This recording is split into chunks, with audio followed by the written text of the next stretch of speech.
Hello guys, welcome to my another video. তো চলে এলাম নতুন একটা ব্লগ নিয়ে। তো আশা করছি তোমরা সবাই ভালো আছো, তোমার ফ্যামিলির সবাই ভালো আছে। ওকে, তো welcome to my channel Bengal warrior. কেমন আশা করছি তোমরা এসএসসি জিডি অথবা আর্মি যত ডিফেন্সের তৈরি ভালোভাবে করছো।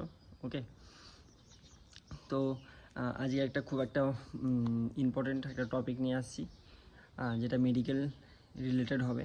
ওকে, তো ভিডিওটা তোমরা পুরোটা দেখবে আশা করছি আমি, কারণ যারা যারা ডিফেন্সে তৈরি করছে তারা আমার ভিডিওটা বেসিক্যালি দেখেও আমার মনে হচ্ছে এই ভিডিওটাও পুরোটা দেখবে। ঠিক আছে, তো ভিডিওটার সাথে জুড়ে থাকো, আমার সাথে জুড়ে থাকো। অনেক ইনফরমেটিভ ভিডিও তোমরা পাবে। ঠিক আছে, অনেক নলেজেবল ভিডিও তোমরা পাবে। তো দেখতে থাকো আমার ভিডিওটা।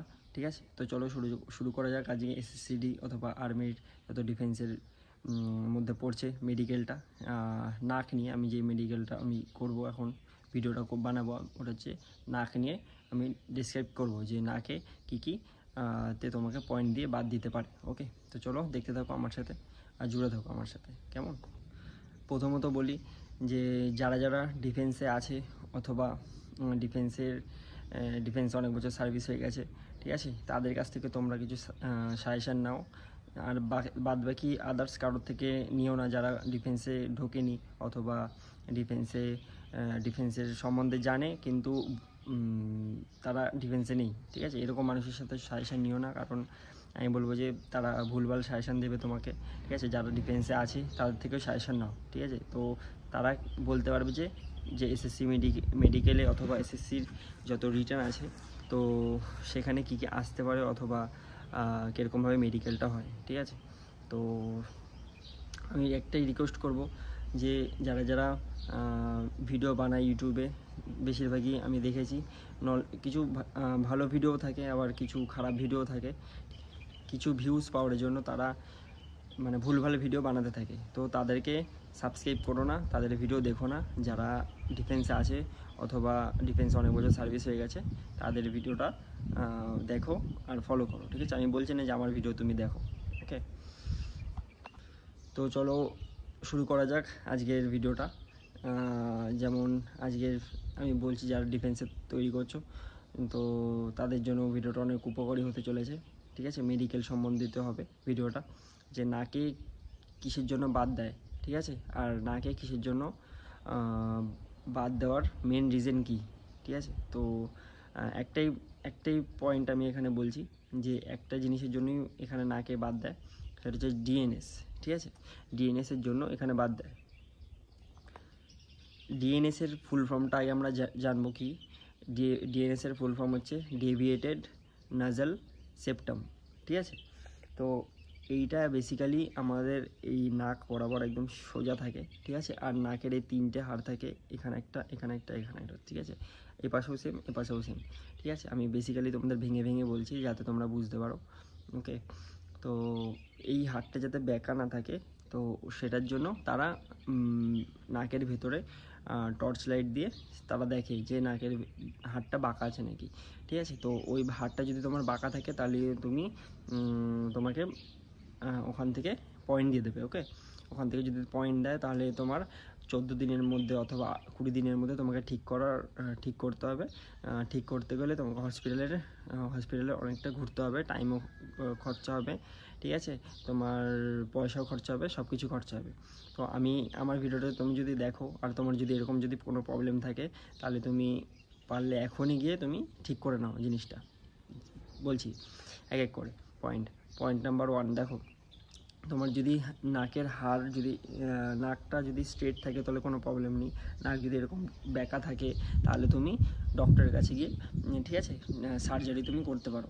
ঠিক আছে, ওখান থেকে সার্জারি করার পরে তারপরে তুমি এসএসসির অথবা আর্মি ডিফেন্সের যা হোক তুমি মেডিকেলে আসবে, তোমাকে পাস করিয়ে দেওয়া হবে।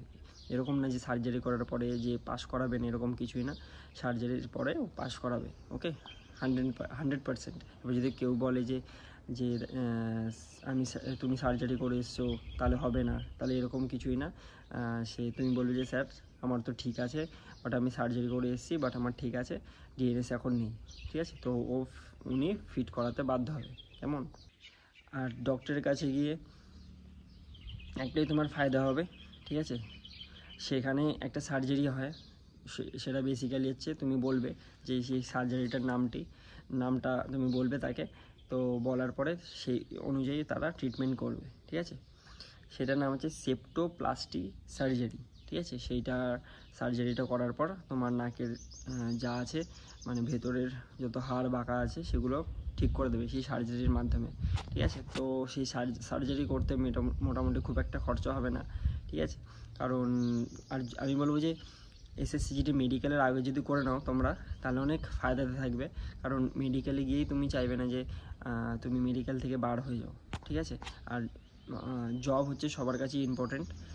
তো আমি বলবো যে তোমার যদি নাকের হাড় বাঁকা থাকে, তাহলে তুমি এরকম ডক্টরের কাছে সার্জারি করে তুমি মেডিকেল আসতে পারো, তাহলে তোমাকে ফিট করে দেওয়া হবে, কেমন। আর যত ভুয়ো চ্যানেল আছে তাদেরকে সাবস্ক্রাইব করো না, ঠিক আছে। আর আমিও বলছি না আমার চ্যানেলটাকে সাবস্ক্রাইব করো, ঠিক আছে। তোমার যদি ভালো থাকে ইনফরমেটিভ আমি ভিডিও বানাতে থাকি, তো তুমি যদি চাও যে আমার চ্যানেলটাকে সাবস্ক্রাইব করো, আমি একদম অথেন্টিক আমি ভিডিও বানাই, কোনো কিছু ফেক হয় না আমার ভিডিওতে। তুমি চাইলে তুমি SSCGTর অথবা আর্মির যত ডিফেন্সের যত মেডিকেল আছে সেখানে গিয়ে দেখতে পারো, ওকে। তো যাই হোক, ভিডিওটা এখানেই পজ করি, কারণ আমি যাই একটু রেস্ট করি। আর মেডিকেল নিয়ে নাক সম্বন্ধিত মেডিকেল নিয়ে আর কিছু বলার নেই আমার, যা ছিল আমি বলে দিয়েছি। অ্যাকচুয়ালি মেন হচ্ছে একটাই পয়েন্ট থাকে, যেটা হচ্ছে DNSের পয়েন্ট, ওটাতেই দেয় নাকে, ওকে, আর কোনো কিছুতে দেয় না। তো যাই হোক, ভিডিওটা ভালো লাগলে like, comment and subscribe and share করে দিও বন্ধুদের মধ্যে। আর যত তোমাদের গ্রুপ আছে সেখানে শেয়ার করে দাও, তাহলে আমার ভিডিওটা দেখে তাহলে কিছু মানুষ মোটিভেট হয়ে তাহলে আমি যা বললাম সেটা করার ফলে তাদের ফিউচারটা অনেকটা ভালো হয়ে যাবে। যদি আমার ভিডিওটা শেয়ার করে দাও, কেউ যদি দেখে সেটা, তারপরে যদি সেই অপারেশনটা করে ফেলে, তাহলে সেই ভাইটার অনেকটা হেল্প হয়ে যাবে, ওকে। তো যাই হোক, ভিডিওটা ভালো লাগলে like, comment and share and subscribe করে দিও। তো জয় হিন্দ, বাই বাই, আবার দেখা হবে নেক্সট ভিডিওতে।